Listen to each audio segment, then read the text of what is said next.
ഹരേ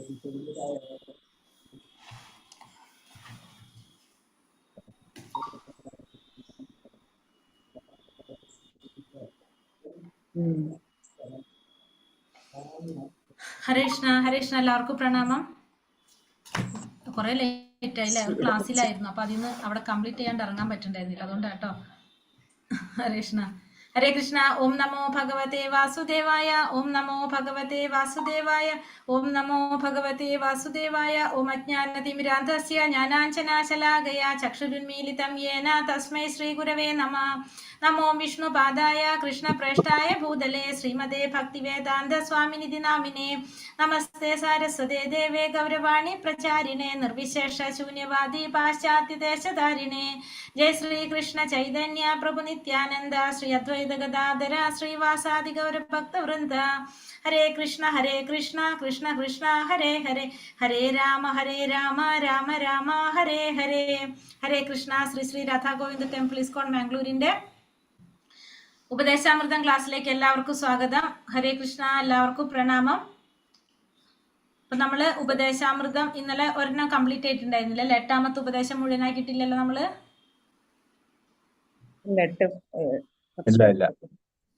8ാമത്തെ ഉപദേശത്തിൽ നമ്മൾ എന്തിനെ കുറിച്ചാ കണ്ടത്? 7 ഉപദേശങ്ങളുടെ സംക്ഷിപ്തമാണ് 8ാമത്തെ ഉപദേശം എന്നുള്ളത് നമുക്ക് പറഞ്ഞു തന്നു രൂപഗോസ്വാമി അല്ലെ. എന്താണ് അതിൽ പറഞ്ഞിരിക്കുന്നപ്പോ? 8ാമത്തെ ഉപദേശത്തിൽ ഒരു വ്യക്തി തന്റെ 24 മണിക്കൂറും എന്ത് ചെയ്യണം? ഭഗവാന്റെ നാമം ഭജിച്ചും സ്മരിച്ചും കീർത്തിച്ചും കഴിച്ചു കൂട്ടണം. പിന്നെ അതുപോലെ തന്നെ എന്ത് പറഞ്ഞു? മനസ്സിനെ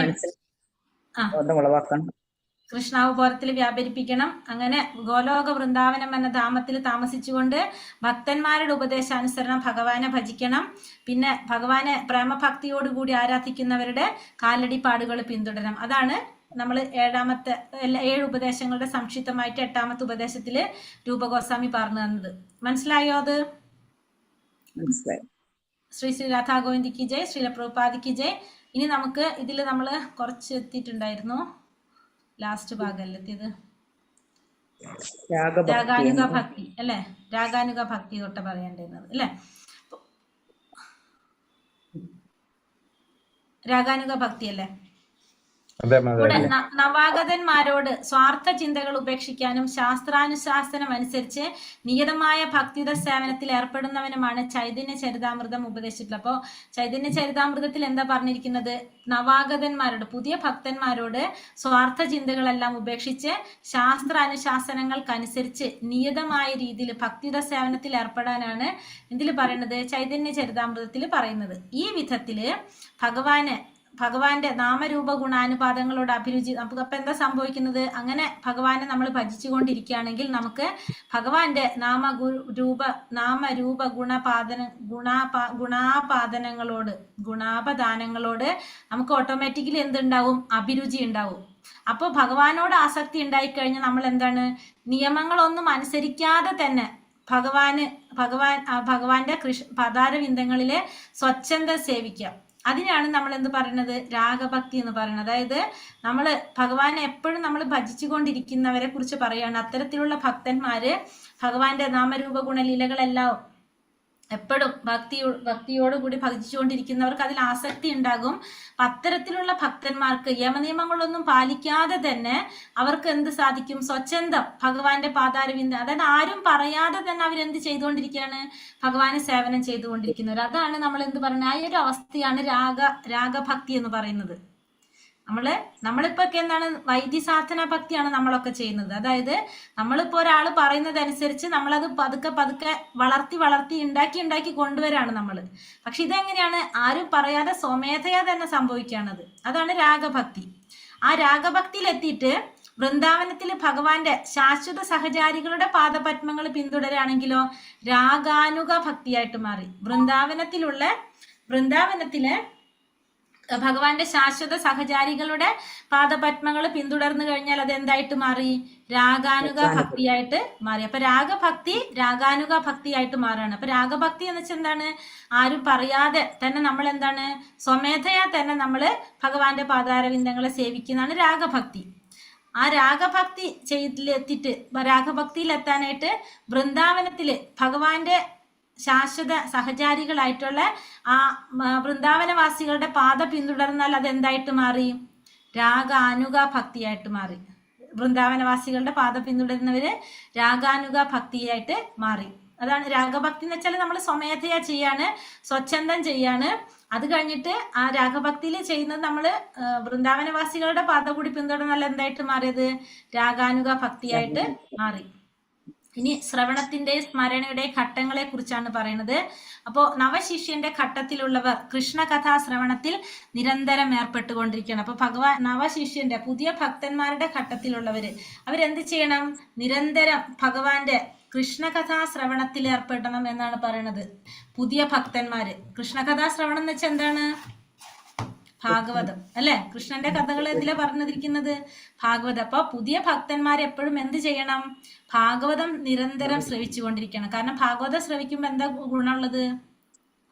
ഭാഗവതം ശ്രവിക്കുമ്പോ നമുക്ക് എന്താ തോന്നിയിട്ടുള്ളത്?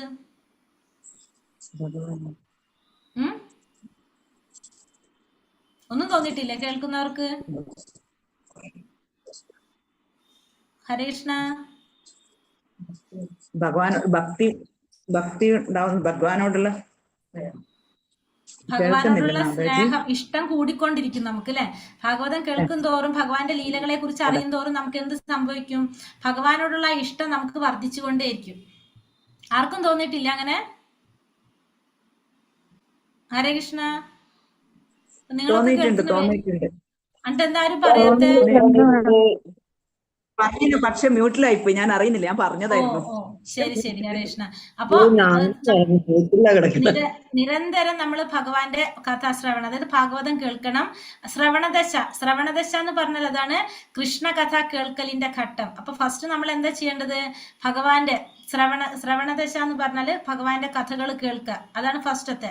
ശ്രവണദശ എന്ന് കഴിഞ്ഞിട്ട് പിന്നെ അതാണ് വരണദശ വരും. വരണദശ എന്ന് വെച്ചാൽ എന്താണ്? കൃഷ്ണകഥയിൽ താല്പര്യമാവും. ആദ്യം നമ്മൾ കേട്ട് നോക്കും, കേട്ട് വരുമ്പോൾ നമുക്ക് അതിനോട് താല്പര്യം വരും. അതാണ് വരണദശ. വരണദശയിൽ നിന്ന് പിന്നെന്താണ്? സ്മരണദശ. സ്മരണദശ എന്താണെന്ന് വെച്ചാണ് ഹർഷോന്മാദത്തോടു കൂടി കീർത്തനം ചെയ്യുന്ന ഘട്ടം. നമ്മൾ ഭഗവാനെ സ്മരിക്കുക, അതായത് ഹർഷോന്മാദത്തോട് വളരെയധികം സന്തോഷത്തോടു കൂടി നമ്മൾ എന്താണ് ഭഗവാന്റെ നാമങ്ങളൊക്കെ കീർത്തനം ചെയ്യുന്ന ഘട്ടമാണ് സ്മരണദശ. സ്മരണദശയിൽ നിന്ന് അനുസ്മൃതി, അതായത് സ്ഥിരമായിട്ടുള്ള ധ്യാനം. സ്ഥിരമായിട്ടുള്ള ധ്യാനം എന്ന് വെച്ചാല് നമ്മൾ അവിടെ എന്ത് തുടങ്ങി? നമുക്ക് തടസ്സങ്ങളൊന്നും ഇല്ലാതെ, ഒട്ടും തടസ്സങ്ങളില്ലാതെ ഭഗവാനെ നമ്മൾ ധ്യാനിക്കുകയാണ്. അതാണ് അനുസ്മൃതി എന്ന് പറയുമ്പോൾ. അനുസ്മൃതിയിൽ നിന്ന് സ്മരണദശ. സ്മരണദശ എന്ന് പറയുമ്പോൾ അവിടെ എന്ത് വന്നു? നിർവിഘ്നമായിട്ട്, വിഘ്നങ്ങളില്ലാതെ നിരവസാനമായിട്ടുള്ള അനുസ്മൃതി, അതായത് നിരന്തരമായിട്ട് ഭഗവാനെ ധ്യാനിച്ചു കൊണ്ടിരിക്കുക. ലാസ്റ്റ് ആണ് എന്ത്? സമ്പത്തി ദശ. സമ്പത്തി ദശ എന്ന് വെച്ചാൽ എന്താണ്? ഭഗവാനുമായിട്ടുള്ള, അതായത് നമ്മുടെ ജീവിതത്തിന്റെ പരിപൂർണതയിലേക്ക് എത്താം. അതായത് ഭഗവാനുമായിട്ടുള്ള ശാശ്വത ബന്ധത്തെ സ്ഫുടമായിട്ടും പൂർണ്ണമായിട്ടും മനസ്സിലാക്കാം. നമ്മളും ഭഗവാനും തമ്മിലുള്ള ആ ഒരു ബന്ധം നമുക്ക് മനസ്സിലാക്കാം. അതാണ് എന്ത്? സമ്പത്തി ദശ. അതാണ് ശ്രവണത്തിന്റെയും സ്മരണയുടെയും ഘട്ടങ്ങള്. അപ്പൊ ഫസ്റ്റ് നമ്മൾ പറഞ്ഞത് എന്താണ്? ശ്രവണദശ, അതായത് ഭാഗവതം കേൾക്കുക, അതായത് കൃഷ്ണകഥ കേൾക്കലിന്റെ ഘട്ടം ശ്രവണദശ. അത് കഴിഞ്ഞിട്ട് വരണദശ, ആ കഥ കേട്ട് നമുക്ക് അതിൽ താല്പര്യം വരുന്നത് വരണദശ. പിന്നെ സ്മരണദശ, ഭഗവാനെ സ്മരിച്ചുകൊണ്ട്, അതായത് കീർത്തനം ചെയ്യുന്ന, ഭഗവാന്റെ നാമം ജപിക്കുന്ന സ്മരണദശ.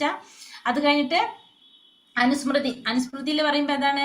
ഭഗവാനെ ധ്യാനിക്കുക, സ്ഥിരമായിട്ട് ഭഗവാനെ ഏകാഗ്രമായിട്ട് നിർവിഘ്നമായിട്ടുള്ള, വിഘ്നങ്ങളില്ലാതെ ഭഗവാനെ സ്മരിക്കൂ. അത് കഴിഞ്ഞിട്ട് സ്മരണദശ. സ്മരണദശ എന്ന് വെച്ചിട്ടുണ്ടെങ്കിൽ വിഘ്നവും ഉണ്ടാവുന്നില്ല, നിരവസാനമായിട്ടുള്ള അനുസ്മൃതി. അതായത് നമുക്ക് എപ്പോഴും അപ്പൊ അവിടെ നമ്മളെ ചുറ്റും കണ്ണടച്ചാലും കണ്ണ് തുറന്നാലും ഭഗവാനെ മാത്രം കാണുന്നൊരവസ്ഥ. അതിൽ നിന്നാണ് എന്ത്? സമ്പത്തി ദശ, ജീവിതത്തിന്റെ പരിപൂർണതയിലേക്ക് എത്തുന്നത്. അതായത് നമ്മളും ഭഗവാനും തമ്മിലുള്ള ബന്ധത്തെ പൂർണ്ണമായിട്ടും മനസ്സിലാക്കുന്നതാണ് എന്ത്? സമ്പത്തി ദശ. അതാണ് ശ്രവണത്തിന്റെയും സ്മരണയുടെയും ഘട്ടങ്ങളായിട്ട് പറയുന്നത്. ഇനി 5 പ്രധാന ബന്ധങ്ങൾ ഭഗവാനുമായിട്ട്, 5 രസത്തിൽ നമുക്ക് ഭഗവാനെ സേവിക്കാൻ സാധിക്കും. ശാന്തരസം, ദാസ്യരസം, സഖ്യരസം, വാത്സല്യരസം, മാധുര്യരസം. ശാന്തരസം എന്ന് പറഞ്ഞാല് ഭഗവാന്റെ പശുക്കളാകാം, കൃഷ്ണന്റെ കയ്യിൽ ഓടക്കുഴലാകാം, കൃഷ്ണന്റെ കണ്ഠത്തിലുള്ള അണിഞ്ഞിട്ടുള്ള പൂക്കൾ. അതായത് നമ്മൾ ശാന്തരസത്തിൽ ഭഗവാനെ സേവിക്കാൻ ആഗ്രഹിക്കുന്നവര് ഭഗവാന്റെ പശുക്കളായിട്ടോ ഭഗവാന്റെ കയ്യിലെ ഓടക്കുഴലായിട്ടോ ഭഗവാന്റെ കണ്ഠത്തിലെ പൂക്കളായിട്ടോ ഒക്കെ ആയിരിക്കും എന്ത് ചെയ്യുന്നത്? ഭഗവാനെ സേവിക്കാൻ അവസരം കിട്ടുന്നത്. ദാസ്യഭാവത്തിൽ ഭഗവാനെ സേവിക്കാൻ ആഗ്രഹിക്കുന്നവര് ചിത്രക, പത്രക, രക്തക എന്നവരുടെ ദാസ്യന്മാരെ രീതിയിൽ ഭഗവാനെ സേവിക്കാനായിട്ട് സാധിക്കും. സാഖ്യരസത്തിൽ ഭഗവാനെ സേവിക്കാൻ ആഗ്രഹിക്കുന്നവര് ഇപ്പൊ ബലദേവന്റെ പോലെ, പിന്നെ ശ്രീധാമ, സുധാമ, ഇങ്ങനെ കൂട്ടുകാരെ പോലെ ഭഗവാന്റെ കൂടെ സേവിക്കാനായിട്ട് സാധിക്കും. വാത്സല്യ രസത്തിലാണെങ്കിലോ നന്ദമഹാരാജാവിനെ പോലെ, യശോദാമാതാവിനെ പോലെ ഭഗവാന്റെ സേവനം ചെയ്യാനായിട്ട് സാധിക്കും, മാതാപിതാക്കളായിക്കൊണ്ട്. മാധുര്യ രസമാണെങ്കിലോ രാധാറാണിയെ പോലെ, ശ്രീമതി രാധാറാണിയെ പോലെ, ലളിത രൂപരതി സഖികളെ പോലെ മാധുര്യഭാവത്തിൽ ഭഗവാനെ സേവിക്കാൻ സാധിക്കും. അപ്പൊ നമുക്ക് 5 രസത്തിൽ പ്രധാനപ്പെട്ട 5 രസങ്ങളാണ് ഈ പറയുന്നത്. പിന്നെയും 7 രസങ്ങൾ, മൊത്തം 12 രസങ്ങളുണ്ട്. അത് നമ്മൾ അടുത്ത ബുക്കിൽ ഭക്തിരസാമൃത സിന്ധുവിൽ പഠിക്കും. 5 രസങ്ങൾ ഇവിടെ നമ്മൾ പഠിക്കുന്നത് ശാന്തം, ദാസ്യം, സഖ്യം, വാത്സല്യം, മാധുര്യം, അതാണ് ഇവിടെ പഠിക്കുന്നത്. അപ്പൊ ശാന്തരസത്തില് ഭഗവാന്റെ പശുക്കളാകാം, കയ്യിലുള്ള ഓടക്കുഴലോ, കണ്ടത്തിൽ അണിഞ്ഞിരിക്കുന്ന പൂക്കൾ, ഇതൊക്കെ ഭഗവാന്റെ അലങ്കാരങ്ങളും ഇതൊക്കെ എന്താണ് ശാന്തരസത്തിൽ സേവനം ചെയ്യുന്നതാണ്. ദാസ്യരസത്തിലാണെങ്കിൽ ചിത്രക, പത്രക, രക്തക എന്ന് പറഞ്ഞ ദാസിമാരവായിട്ട്, സാഖ്യരസത്തിലാണെങ്കിൽ കൂട്ടുകാരായിട്ട് ബൽദേവൻ, ശ്രീധാം, സുധാം എന്നൊക്കെ പറഞ്ഞ കൂട്ടുകാര്, വാത്സല്യ രസത്തിലാണെങ്കിൽ നന്ദമഹാരാജാവിനെ പോലെ, യശോദാമാതാവിനെ പോലെ, മാധുര്യ രസത്തിലാണെങ്കിൽ രാധാറാണിയെ പോലെ, ലളിതരൂപ രതി സഖിമാരെ പോലെ, അങ്ങനെ സാധിക്കും നമുക്ക് ഭഗവാന് സേവനം ചെയ്യാനായിട്ട് സാധിക്കും. ഹരേ കൃഷ്ണ കൃഷ്ണ കൃഷ്ണ ഹരേ ഹരേ, ഹരേ രാമ രാമ രാമ ഹരേ ഹരേ. അപ്പൊ ഇത്രയുള്ള നമ്മുടെ 8ാമത്തെ ഉപദേശത്തില് പറയുന്നത്. ഹരേ കൃഷ്ണ. ഇനി അടുത്തത് 9 മുതൽ 11 വരെ ഒറ്റ സ്ലൈഡാണ്, നമുക്ക് നോക്കാം എത്ര പറ്റുന്നു. ശ്രീ ശ്രീ രാധാ ഗോവിന്ദ് കി ജയ്, ശ്രീല പ്രഭുപാദ് കി ജയ്. ഇത് പ്രേമഭക്തി, ഭാവഭക്തിയാണ് 9 മുതൽ 11 വരെ വരുന്നത്. അപ്പൊ അതില് ഭഗവാന്റെ ഇതില് പറയുന്നത്, ഒന്നാമത്തതില് ഭഗവാന് പ്രിയപ്പെട്ട സ്ഥലങ്ങളുടെ ശ്രേണിയെ കുറിച്ച്, അതായത് ശ്രേഷ്ഠമായിട്ടുള്ള ഏറ്റവും ശ്രേഷ്ഠമായ സ്ഥലങ്ങളുടെ ശ്രേണിയെ കുറിച്ചാണ് 9ാമത്തെ ഉപദേശത്തിൽ പറയുന്നത്. ഓം നമോ ഭഗവതേ വാസുദേവായ. വൈകുണ്ഠാ ജനിതോ വരാ മധുപുരി തത്രാപി രസോത്സവാത് ബൃന്ദാരണ്യമുദാര പാണിരമണാത് തത്രാപി ഗോവർദ്ധനഃ രാധാകുണ്ഡമിഹാപി ഗോകുലാപതേ പ്രേമാമൃത പ്ലാവനാത് കുര്യാദസ്യ.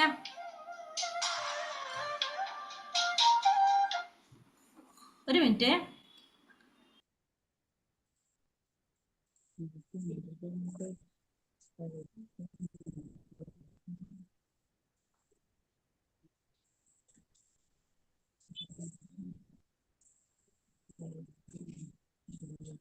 കൃഷ്ണ. രാധാ കുണ്ഡമിഹാപി ഗോകുലാപതേ പ്രേമാമൃത പ്ലാവനാത് കുര്യാദസ്യ വിരാജതോ കിരിതടേ സേവാം വിവേകീനകാം. അപ്പൊ എന്താ പറയുന്നത് ഇവിടെ? വൈകുണ്ഠ ജനിതോ വരാ മധുപുരി തത്രാപി രസോത്സവാത് ബൃന്ദാരണ്യമുദാര പാണിരമണാത് തത്രാപി ഗോവർദ്ധന രാധാ കുണ്ഡമിഹാപി ഗോകുലാപതേ പ്രേമാമൃത പ്ലാവനാത് കുര്യാദസ്യ വിരാജതോ ഗിരിതടേ സേവാം വിവേകീനകാം. അപ്പൊ ഭഗവാന് പ്രിയപ്പെട്ട അല്ലെങ്കിൽ ഏറ്റവും ശ്രേഷ്ഠമായ സ്ഥലങ്ങളുടെ ശ്രേണിയെ കുറിച്ചാണ് ഇവിടെ പറയുന്നത്. മഥുര എന്ന് പറയപ്പെടുന്ന പുണ്യമായ സ്ഥലം ഭഗവാന്റെ ജനനം ഹേതുവായിട്ട് വൈകുണ്ഠത്തെക്കാൾ ദിവ്യത്വത്തിൽ മികച്ചു നിൽക്കുന്നു. അപ്പൊ വൈകുണ്ഠം എന്ന് പറയുന്നത് ആത്മീയ ലോകത്തിലാണ്, മധുര എന്ന് പറയുന്നത് ഭൗതിക ലോകത്തിലാണ്. എന്നിട്ടും ഭഗവാൻ അവിടെയാണ് ജനിച്ചത് കൊണ്ട് വൈകുണ്ഠത്തെക്കാൾ ദിവ്യത്വത്തിൽ മികച്ചതാണ് എന്ത്? മധുര. അപ്പൊ വൈകുണ്ഠത്തെക്കാൾ മികച്ചതാണ് എന്ത്? മധുര. കാരണം എന്തുകൊണ്ടാണ്? ഭഗവാൻ ജനിച്ചു എന്ന കാരണം കൊണ്ട്. അവിടെ കൃഷ്ണന്റെ രാസലീലാ വിനോദങ്ങൾ ഹേതുവായിട്ട് ദിവ്യമായ വൃന്ദാവനം മധുരയേക്കാൾ ശ്രേഷ്ഠമാണ്. അപ്പോ ഭഗവാന്റെ രാസലീല പോലുള്ള വിനോദങ്ങൾ നടന്ന സ്ഥലമാണ് ഏത്? വൃന്ദാവനം. അത് മധുരയേക്കാൾ ശ്രേഷ്ഠമാണ്. ശ്രീകൃഷ്ണൻ തന്റെ കൈകൾ കൊണ്ട് ഉദ്ധരിക്കുകയും അനേകം ലീലാവിനോദങ്ങളിൽ ഏർപ്പെടുകയും ഗോവർദ്ധന പർവ്വതം വൃന്ദാവനത്തെക്കാൾ മേന്മയേറിയതാണ്. അപ്പൊ വൃന്ദാവനത്തെക്കാൾ മേന്മയേറിയതാണ് എന്ത്? ഗോവർദ്ധനം. കാരണം ഭഗവാൻ തന്റെ കൈകൾ കൊണ്ട് ഉദ്ധരിച്ചതാണ്, കുറെ ലീലകൾ നടന്ന സ്ഥലമാണ്. എല്ലാറ്റിനും മികച്ചതാണ് രാധാകുണ്ഡം. എന്തുകൊണ്ടെന്നാൽ ഗോകുലനാഥനായ ശ്രീകൃഷ്ണന്റെ ദിവ്യപ്രേമമാകുന്ന അമൃതം അതിൽ കരകവിഞ്ഞൊഴുകുന്നു. അങ്ങനെ ഇരിക്കെ ഗോവർദ്ധന പർവ്വതത്തിന്റെ അടിവാരത്തിലായി സ്ഥിതി ചെയ്യുന്ന ഈ രാധാകുണ്ഡത്തെ സേവിക്കുന്നതിൽ വിവേകശാലിയായ ഏതൊരാളിലാണ് വിമുഖനായിരിക്കുക. അപ്പൊ ഇവിടെ പറഞ്ഞു വരുന്നത് എന്താണ്? നമ്മൾ പറഞ്ഞു, അപ്പൊ ഈ സ്ഥലങ്ങളുടെ ശ്രേണി, ആ ഒരു ഓർഡർ ആണ് നമുക്ക് പഠിക്കേണ്ടത് ഇതില്. അതായത് വൈകുണ്ഠത്തെക്കാൾ മികച്ചതാണ് ഏത്? മധുര. കാരണം എന്താണ്? ഭഗവാന്റെ ജനനം ഹേതുവായിക്കൊണ്ട്, ഭഗവാന്റെ ജനനം കാരണമായിട്ട് വൈകുണ്ഠത്തെക്കാൾ മികച്ചതായിട്ടാണ് എന്തിനെ പറയുന്നത്? മധുരയെ പറയുന്നത്. മധുരയേക്കാൾ ശ്രേഷ്ഠമാണ് എന്ത്? വൃന്ദാവനം. കാരണം ഭഗവാന്റെ രാസലീല പോലുള്ള വിനോദങ്ങൾ നടന്നത് കൊണ്ട് മധുരയേക്കാൾ ശ്രേഷ്ഠമാണ് ഇത് വൃന്ദാവനം. വൃന്ദാവനത്തെക്കാൾ ശ്രേഷ്ഠമാണ് ഗോവർദ്ധനം. കാരണം ഗോവർദ്ധന പർവ്വതം ഭഗവാന്റെ കൈകൊണ്ട് ഉദ്ധരിച്ചത് കൊണ്ടും അനേകം ലീലകൾ നടന്നത് കൊണ്ടും ഗോവർദ്ധനം ഇതിനേക്കാളാണ് വൃന്ദാവനത്തെക്കാൾ ശ്രേഷ്ഠമാണ്. എല്ലാറ്റിലും മികച്ചതാണ് എന്ത്? രാധാകുണ്ഡം. കാരണം എന്തുകൊണ്ടാണ്? ഗോകുലനാഥനായ ഭഗവാന്റെ ദിവ്യപ്രേമമാകുന്ന അമൃതം കരകോവിഞ്ഞൊഴുകുന്നത് എവിടെയാണ്? രാധാകുണ്ടിലാണ്. അപ്പൊ അങ്ങനെ ഇരിക്കെ ഈ ഗോവർദ്ധത്തിന്റെ അടിവാരത്തിലുള്ള ഈ രാധാകുണ്ഡത്തെ സേവിക്കുന്നതിൽ വിവേകിശാലിയായിട്ടുള്ള ഏതൊരാളാണ് വിമുഖനായ? അപ്പൊ ഭഗവാൻ ഏറ്റവും പ്രിയപ്പെട്ടത് എന്താണ്?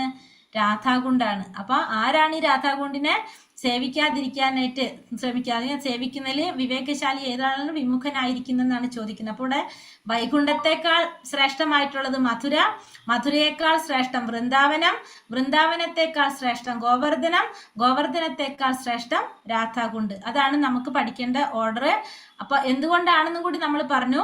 വൈകുണ്ഠത്തെക്കാൾ ശ്രേഷ്ഠം മധുര, കാരണം ഭഗവാന്റെ ജനനം ഹേതുവായി. മധുരയേക്കാൾ പ്രിയപ്പെട്ടത് വൃന്ദാവനം, രാസലീല പോലുള്ള ഭഗവാന്റെ ലീലകൾ നടന്നത് കൊണ്ട്. വൃന്ദാവനത്തെക്കാൾ പ്രിയപ്പെട്ടത് ഗോവർദ്ധനം, കാരണം കുറെ ഭഗവാന്റെ ലീലകൾ എവിടെയുണ്ട്? ഗോവർദ്ധനത്തിലുണ്ട്. പിന്നെ ഗോവർദ്ധന പർവ്വതം ഭഗവാൻ കൈകൊണ്ട് ഉദ്ധരിക്കുകയും ചെയ്തത് കൊണ്ട്. പിന്നെ അതിനേക്കാൾ പ്രിയപ്പെട്ടത് രാധാകുണ്ഡം, കാരണം ഭഗവാന്റെ ദിവ്യപ്രേമമാകുന്ന അമൃത് കരകവിഞ്ഞൊഴുകുന്നത് എവിടെയാണ്? രാധാകുണ്ടിലാണ്. മനസ്സിലായോ? ഹരേ കൃഷ്ണ. ഞാൻ എടുത്തു പോകട്ടെ ഒന്ന്, എന്നിട്ട് നമുക്ക് നോക്കാം. വൈകുണ്ഠം ആധ്യാത്മിക ലോകം. പരമപുരുഷോത്തമനായ കൃഷ്ണന്റെ സൃഷ്ടിയിൽ 3/4 ഭാഗം ആത്മീയ പ്രപഞ്ചമാണ്. ആത്മീയ ലോകത്തിന് സ്വാഭാവികമായും ഭൗതിക ലോകത്തേക്കാൾ മേന്മയേറും. അപ്പൊ ഭഗവാന്റെ സൃഷ്ടിയില് 3/4 ഭാഗം ഏതാണ്? ആത്മീയ ലോകമാണ്. അപ്പൊ വളരെ ചെറിയൊരു ഭാഗം മാത്രമാണ് ഏതുള്ളൂ? ഭൗതിക ലോകമുള്ളൂ. ബാക്കി എല്ലാതും എവിടെയാണ്? ബാക്കിയെല്ലാം ആത്മീയ ലോകമാണ്. 4/1 ഭാഗം ഭൗതികവും 3 ഭാഗവും ആത്മീയ ലോകമാണ്. പരമപുരുഷോത്തമൻ മധുരയിൽ ജനിക്കുക മൂലം അതും അതിന്റെ പരിസരങ്ങളും ഭൗതിക ലോകത്തിൽ പെട്ടതാണെങ്കിൽ പോലും ആത്മീയ ലോകത്തേക്കാൾ ശ്രേഷ്ഠതരമായി പരിഗണിക്കുന്നു. അപ്പോൾ ഭഗവാൻ അവതരിച്ച സ്ഥലമാണ് എന്ത്? മധുര. അതുകൊണ്ട് തന്നെ മധുരയും മധുരയുടെ പരിസരങ്ങളും ആത്മീയ ലോകത്തേക്കാൾ ശ്രേഷ്ഠമായിട്ടാണ് പരിഗണിക്കുന്നത്. കാരണം എന്തുകൊണ്ടാണ്? ഭഗവാൻ ജനിച്ച ഒറ്റ കാരണം കൊണ്ട്. മധുരയിലാണ് ഭഗവാൻ അവതരിച്ചത്. അതുകൊണ്ട് തന്നെ അതുകൊണ്ട് ആ സ്ഥലം ഭൗതിക ആത്മീയ ലോകത്തേക്കാൾ ശ്രേഷ്ഠമായിട്ടാണ് പറയുന്നത്. പിന്നെ അതേപോലെ തന്നെ വൃന്ദാവനത്തില് താലവനം, മധുവനം, ബഹുലവനം തുടങ്ങിയ 12 വനങ്ങൾ അടങ്ങിയ വൃന്ദാവനാന്തര ഭാഗം ഭഗവാന്റെ വിനോദങ്ങൾക്ക് പ്രസിദ്ധമാകയാൽ മധുരയേക്കാൾ യോഗ്യത കൂടിയതാണ്. അപ്പൊ മധുരയേക്കാൾ യോഗ്യതയാണ് ഇത്? മധുരയേക്കാൾ യോഗ്യത കൂടിയതാണ് വൃന്ദാവനം. വൃന്ദാവനം മധുരയേക്കാൾ യോഗ്യത കൂടിയാണ്. കാരണം അവിടെ എന്താണ് പറഞ്ഞത്? ഭഗവാന്റെ ലീലാവിനോദങ്ങൾക്ക് പ്രസിദ്ധമാണ് എന്ത്? വൃന്ദാവനം. അതുകൊണ്ട് തന്നെ മധുരയേക്കാൾ യോഗ്യത കൂടിയതായിട്ടാണ് എന്തിനെ പറയുന്നത്? വൃന്ദാവനത്തെ പറയുന്നത്. അടുത്തത്, അങ്ങനെ വൃന്ദാവനാന്തരം മധുരയേക്കാൾ മികച്ചതാണെങ്കിലും ദിവ്യമായ ഗോവർദ്ധന പർവ്വതം അതിനേക്കാൾ മികച്ചതാണ്. അപ്പൊ ഗോവർദ്ധനം എന്തിനേക്കാൾ മികച്ചതാണ്? വൃന്ദാവനത്തെക്കാൾ മികച്ചതാണ്. കാരണം ദേവരാജനായ ഇന്ദ്രൻ പറഞ്ഞയച്ച കഠിന വർഷപാതങ്ങളിൽ നിന്ന് ഗോകുലവാസികളെയും സുഹൃത്തുക്കളായ ഗോപികമാരെയും രക്ഷിക്കുന്നതിനായി കൃഷ്ണൻ ആ പർവ്വതത്തെ ഒരു കുടയെന്ന പോലെ തന്റെ ശോണാംബുജ രമണീയമായ പാണി കൊണ്ട് ഉയർത്തിപ്പിടിക്കുകയുണ്ടായി. അപ്പോ ഭഗവാൻ എന്താ ചെയ്തത്? അവിടെ പറയുന്നത്, ഇന്ദ്രൻ പറഞ്ഞയച്ചിട്ട് ഇന്ദ്രന്റെ കോപം നിമിത്തം ഒരാഴ്ച കണ്ടിന്യൂസ് ആയിട്ട് തുടർച്ചയായിട്ടാണ് എന്ത് ചെയ്യിച്ചത്? അവിടെ മഴ പെയ്ച്ചത്. അപ്പോ ആ ഗോകുലവാസികളെ സംരക്ഷിക്കാൻ വേണ്ടിയിട്ട് ഭഗവാൻ എന്ത് ചെയ്തു? ഗോവർദ്ധന പർവ്വതത്തെ കുടയായിട്ട് പിടിച്ചുകൊണ്ട് തന്റെ ചെറുവിരലിൽ ഭഗവാൻ എന്ത് ചെയ്തു? ആ ഗോവർദ്ധന പർവ്വതത്തെ കുടയായിട്ട് ഉയർത്തിപ്പിടിച്ചു. അപ്പൊ അതുകൊണ്ട് തന്നെ ഗോവർദ്ധന പർവ്വതം എന്താണ്? ഭഗവാന് വൃന്ദാവനത്തെക്കാൾ ശ്രേഷ്ഠമാണ്. മാത്രമല്ല ഗോവർദ്ധന പർവ്വതത്തിലാണ് കൃഷ്ണൻ ഗോപാല ബാലന്മാരൊന്നിച്ച് കാലിമേച്ച് നടന്നത്. അപ്പൊ ഭഗവാന്റെ കൂട്ടുകാരൊത്തിട്ട് കാലിമേച്ച് നടന്നതും എവിടെയാണ്? ഗോവർദ്ധന പർവ്വതത്തിലാണ്. മാത്രമല്ല പിന്നെ പറയുന്നു, അവിടെയാണ് അദ്ദേഹം തന്റെ പ്രിയതമയായ ശ്രീമതി രാധാറാണിയെ പ്രതീക്ഷിച്ചു കൊണ്ടിരുന്നതും അവൾ ഒന്നിച്ച് പ്രേമലീലകളിൽ മുഴുകിയത്. അപ്പൊ ഭഗവാൻ രാധാറാണിയെ കാത്തിരുന്ന സ്ഥലവും രാധാറാണിയെ പ്രതീക്ഷിച്ചു കൊണ്ടിരുന്ന സ്ഥലവും അവൾ ഒന്നിച്ച് പ്രേമലീലകളിൽ മുഴുകിയ സ്ഥലമൊക്കെ എവിടെയാണ്? ഗോവർദ്ധനത്തിൽ അല്ലെ? ഗോവർദ്ധനത്തിലാണ്. അപ്പൊ ഭഗവാൻ അതുകൊണ്ട് ഗോവർദ്ധനം വൃന്ദാവനത്തെക്കാൾ ശ്രേഷ്ഠമാണെന്ന് ഇവിടെ രൂപഗോസ്വാമി പറയാണ്. ഇനി ഗോവർദ്ധന പർവ്വതത്തിന്റെ അടിവാരത്തിലുള്ള രാധാകുണ്ഡമാകട്ടെ മേൽപ്പറഞ്ഞ എല്ലാറ്റിനേക്കാളും വിശിഷ്ടതരമാണ്. അപ്പോൾ രാധാകുണ്ടോ ഈ പറഞ്ഞ എല്ലാറ്റിനേക്കാളും ശ്രേഷ്ഠമാണ്. കാരണം എന്തുകൊണ്ടാണ്? കൃഷ്ണന്റെ പ്രേമം കരകവിഞ്ഞൊഴുകിയത് അവിടെയാണ്. അപ്പൊ ഭഗവാന്റെ പ്രേമം കരകവിഞ്ഞൊഴുകിയത് രാധാകുണ്ടിലാണ്. ഉത്തമ ഭക്തന്മാർ രാധാകുണ്ടിൽ താമസിക്കുവാൻ ആഗ്രഹിക്കുന്നു. ഇപ്പൊ ഉത്തമ ഭക്തന്മാരെല്ലാം എന്താ ആഗ്രഹിക്കുന്നവരാണ്? രാധാകുണ്ടിൽ താമസിക്കാൻ ആഗ്രഹിക്കുന്നവരാണ്. രാധയുടെയും കൃഷ്ണന്റെയും ശാശ്വതങ്ങളായ മധുര രതി ലീലാവിലാസങ്ങളുടെ ഒട്ടു വളരെ സ്മരണകൾ ഉണർത്തുന്ന ദിവ്യമായ സ്ഥാനമാണ് അവിടെ. അപ്പൊ രാധാകുണ്ട് എന്ന് പറഞ്ഞാല് രാധാകൃഷ്ണന്മാരുടെ, രാധയുടെയും കൃഷ്ണന്റെയും മധുരമായിട്ടുള്ള ശാശ്വതങ്ങളായിട്ടുള്ള രതി ലീലാവിലാസങ്ങളുടെ സ്മരണകൾ ഉണർത്തുന്ന സ്ഥലം കൂടിയാണ് എന്ത്? രാധാകുണ്ട്. അപ്പൊ അതുകൊണ്ട് തന്നെ ഭഗവാൻ ഏറ്റവും പ്രിയപ്പെട്ട സ്ഥലമായിട്ട് ഏതാ പറയുന്നത്? രാധാകുണ്ടത്തെയാണ് പറയുന്നത്. ഇത്രയാണ് 9ാമത്തെ ഉപദേശത്തിൽ പറഞ്ഞത്. അപ്പൊ 9ാമത്തെ ഉപദേശത്തിൽ മെയിൻ ആയിട്ട് നമുക്ക് പറഞ്ഞത് ആ സ്ഥലങ്ങളുടെ ശ്രേണി, ആ ശ്രേഷ്ഠതയ്ക്കനുസരിച്ചാണ് പറയുന്നത്. അപ്പൊ പറഞ്ഞു വൈകുണ്ഠത്തെക്കാൾ പ്രിയപ്പെട്ടത്, ഭഗവാന് പ്രിയപ്പെട്ടത് അല്ലെങ്കിൽ ശ്രേഷ്ഠമായത് എന്ത്? മധുര. കാരണം ഭഗവാന്റെ ജനനം ഹേതുവായിട്ട് ആ മധുരയേക്കാൾ ശ്രേഷ്ഠമാണ് എന്ത്? വൃന്ദാവനം. കാരണം രാസലീല പോലുള്ള ഭഗവാന്റെ ലീലകൾ നടന്നത് കൊണ്ട് ആ വൃന്ദാവനത്തെക്കാൾ ശ്രേഷ്ഠമാണ് എന്ത്? ഗോവർദ്ധനം. കാരണം ഭഗവാൻ അത് തന്റെ ചെറുവിരൽ കൊണ്ട് ഉയർത്തിപ്പിടിച്ചും പിന്നെ ഗോവർദ്ധന ലീല നടന്നതും അതുപോലെ തന്നെ കാലികളെ മേച്ച് നടന്നതും തന്റെ പ്രേമഭാജനമായ രാധാറാണിയെ കാത്തിരുന്നതൊക്കെ എവിടെയാണ്? ഗോവർദ്ധന പർവ്വതത്തിലാണ്. അതിനേക്കാളും ശ്രേഷ്ഠമായിട്ടാണ് എന്തിനെ പറയുന്നത്? രാധാകുണ്ടിനെ പറയുന്നത്. കാരണം അത് രാധാറാണിയുടേതാണ്. ഭഗവാൻ കൃഷ്ണന്റെ പ്രേമം കരകവിഞ്ഞൊഴുകിയത് അവിടെയാണ്. പിന്നെന്താ പറഞ്ഞത്? ഭക്തന്മാരെല്ലാവരും രാധാകുണ്ടിൽ താമസിക്കാൻ ആഗ്രഹിക്കുന്നവരാണ്. രാധാകൃഷ്ണന്മാരുടെ ശാശ്വതമായിട്ടുള്ള മധുരരതി ലീല വിലാസങ്ങളുടെ സ്മരണ ഉണർത്തുന്ന സ്ഥലം കൂടിയാണ് എന്ത്? രാധാകുണ്ട്. അപ്പൊ അതുകൊണ്ട് ഭഗവാൻ ഏറ്റവും പ്രിയപ്പെട്ടതാണ് എന്ത്? രാധാകുണ്ട്. മനസ്സിലായത്?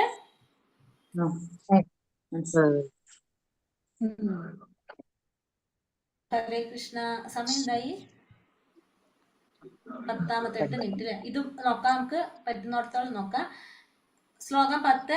കർമ്മിഭ്യ പരിതോ ഹരേ പ്രിയതയ വ്യക്തിം യയുർജ്ഞാനിനസ് തേവ്യോ ജ്ഞാന വിമുക്ത ഭക്തി പരമ പ്രേമൈകനിഷ്ഠാസ്തഥാ തേഭ്യസ്താ പശുപാല പങ്കജ ദൃശസ് താഭ്യോപി സാരാധിക പ്രേഷ്ട തത്വദീയം തദീയ സരസി താംനാശ്രയേത് കാകൃതി.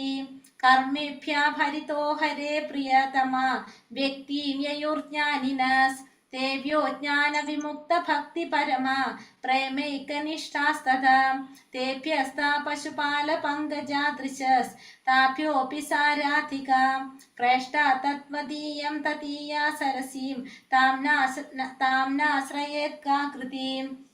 അപ്പൊ ഇതില് 10ാമത്തേൽ എന്താ പറയുന്നത്? ഇപ്പൊ നമ്മൾ നേരത്തെ കണ്ടത് സ്ഥലങ്ങളുടെ, ഭഗവാൻ പ്രിയപ്പെട്ട അല്ലെങ്കിൽ ശ്രേഷ്ഠമായ സ്ഥലങ്ങളുടെ ശ്രേണിയെ കുറിച്ചാണ്. ഇനി പറയുന്നത് 10ാമത്തേൽ പറയുന്നത് വ്യക്തികളുടെ ശ്രേണി, മനുഷ്യരാശിയുടെ ശ്രേണിയെ കുറിച്ചാണ് ഇവിടെ പറയുന്നത്. ഇതേപോലെ തന്നെ അപ്പൊ ഫലമുളവാക്കുന്ന കർമ്മങ്ങൾ നിരന്തരം ചെയ്തുകൊണ്ടിരിക്കുന്നവരെക്കാൾ പരമപുരുഷോത്തനായിട്ടുള്ള ഹരി കൂടുതൽ ഇഷ്ടപ്പെടുന്ന ആരെയാണ്? ജീവിതത്തിന്റെ ഉന്നത മൂല്യങ്ങളെ കുറിച്ചുള്ള ജ്ഞാനം നേടിയവരെയാണെന്ന് ശാസ്ത്രത്തിൽ പറയുന്നു. അപ്പൊ ഫലമുളവാക്കുന്ന കർമ്മങ്ങൾ ചെയ്യുന്നവരെന്ന് പറഞ്ഞാൽ ആരാണ്? കർമ്മികളെക്കാൾ ഭഗവാൻ ഇഷ്ടപ്പെടുന്നത് ആരെയാണ്? ജ്ഞാനം നേടിയവർ, അതായത് ജ്ഞാനികളെയാണെന്ന് ഭഗവാൻ പറയുന്നു. അപ്പൊ കർമ്മികളെക്കാൾ, കർമ്മത്തിന്റെ ഫലം ആഗ്രഹിച്ചുകൊണ്ട് കർമ്മം ചെയ്യുന്നവര്, ഫലം ഉളവാക്കുന്ന കർമ്മം ചെയ്യുന്നവരെക്കാൾ ഭഗവാന് പ്രിയപ്പെട്ടത് എന്താണ്? ജ്ഞാനം നേടിയവരെ, ജ്ഞാനികളെയാണെന്ന് പറയുന്നു. ഈ ജ്ഞാനമാർഗത്തിൽ അവർ മുന്നേറിയ അനേകം ജനങ്ങളിൽ ജ്ഞാനം കൊണ്ട് മോചനം ലഭിച്ച ഒരാൾ ഭക്തിയുടെ സേവനത്തിൽ ഏർപ്പെട്ടെന്ന് വരാം. മുൻപറഞ്ഞ എല്ലാവരെയും മികച്ചനാണ് മികച്ചവനാണ് അവൻ. അപ്പൊ അതായത് ഈ ജ്ഞാനി എന്ത് സംഭവിക്കും? ഭക്തിയുടെ സേവനത്തിൽ ഏർപ്പെട്ട് വരുമ്പോ ഭക്തനായിട്ട് മാറും. അപ്പൊ ആ ഭക്തനായി കഴിഞ്ഞാൽ ജ്ഞാനിയേക്കാളും മികച്ചവൻ ആരായി മാറി? ഭക്തനായിട്ട് മാറി. അപ്പൊ ഭഗവാന് കർമ്മം ചെയ്യുന്ന, കർമ്മത്തിന്റെ ഫലം ആഗ്രഹിക്കുന്ന കർമ്മികളെക്കാളും പ്രിയപ്പെട്ടതായിട്ട് പറയുന്നത് ജ്ഞാനിയെയാണ്. ആ ജ്ഞാനിയേക്കാളും പ്രിയപ്പെട്ടതായിട്ട് ആരെ പറയുന്നത്? ഭക്തന്മാരെയാണ് പറയുന്നത്. ഭഗവാന്റെ സേവനം ചെയ്യുന്ന ഭക്തന്മാരെ.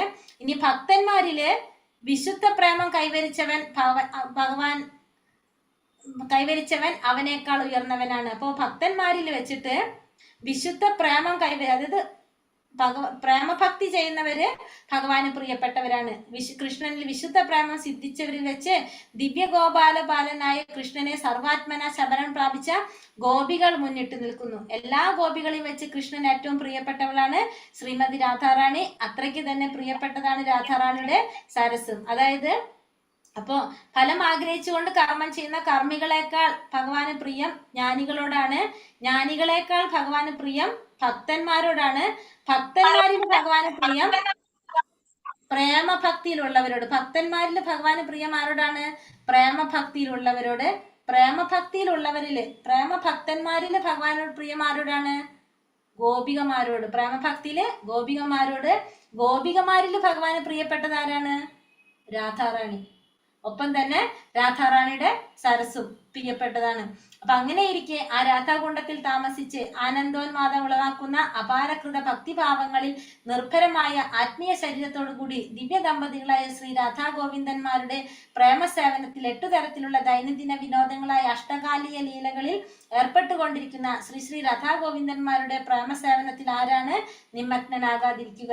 തീർച്ചയായും ഈ പ്രപഞ്ചത്തിൽ ഏറ്റവും ഭാഗ്യവാന്മാർ രാധാകുണ്ടക്കരയിൽ ഇരുന്ന് പ്രേമഭക്തി സേവനം നിർവഹിക്കുന്നവരാണ്. അപ്പൊ ഇവിടെ 10ാമത്തേല് പറയുന്നത് ആ മനുഷ്യരാശിയുടെ ശ്രേണിയെ കുറിച്ചാണ് ഇവിടെ പറയുന്നത്. അപ്പൊ നമ്മൾ ഇങ്ങനെ പഠിക്കാം.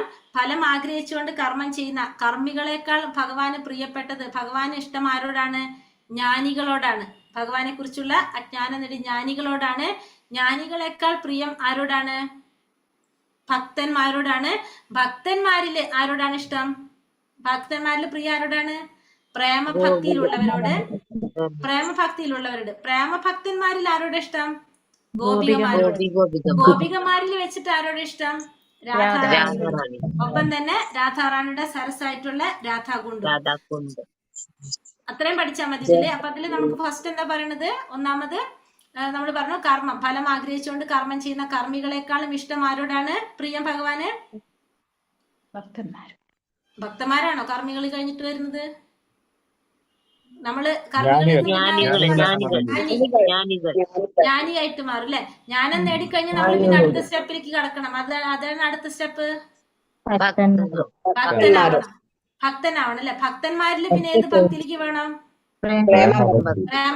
പ്രേമഭക്തിയിൽ ആരാവണം?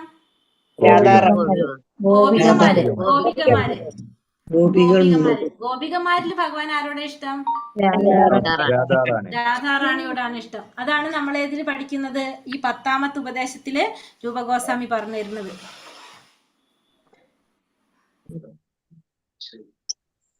പുരോഗമന ശ്രേണി. മനുഷ്യ ജീവിതത്തിൽ ഒരാൾക്ക് എങ്ങനെ പുരോഗമിക്കുമെന്ന് കാണിക്കുകയാണ് ഇവിടെ. കർമ്മി, ജ്ഞാനി, ഭക്തൻ, ഈ പറഞ്ഞ 3 കൂട്ടര്.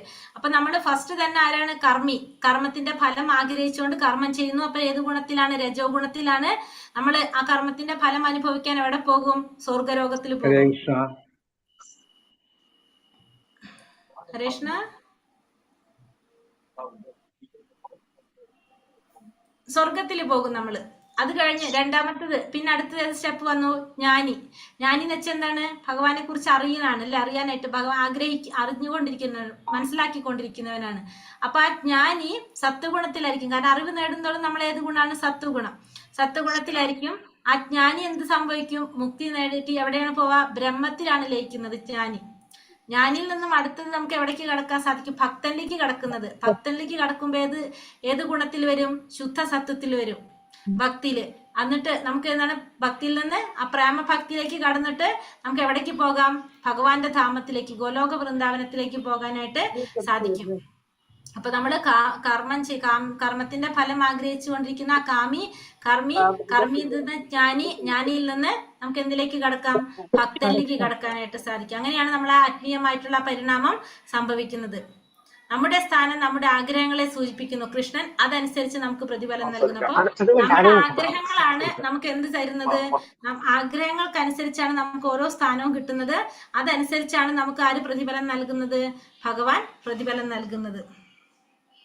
ഹരേ കൃഷ്ണ കൃഷ്ണ കൃഷ്ണ ഹരേ ഹരേ, ഹരേ രാമ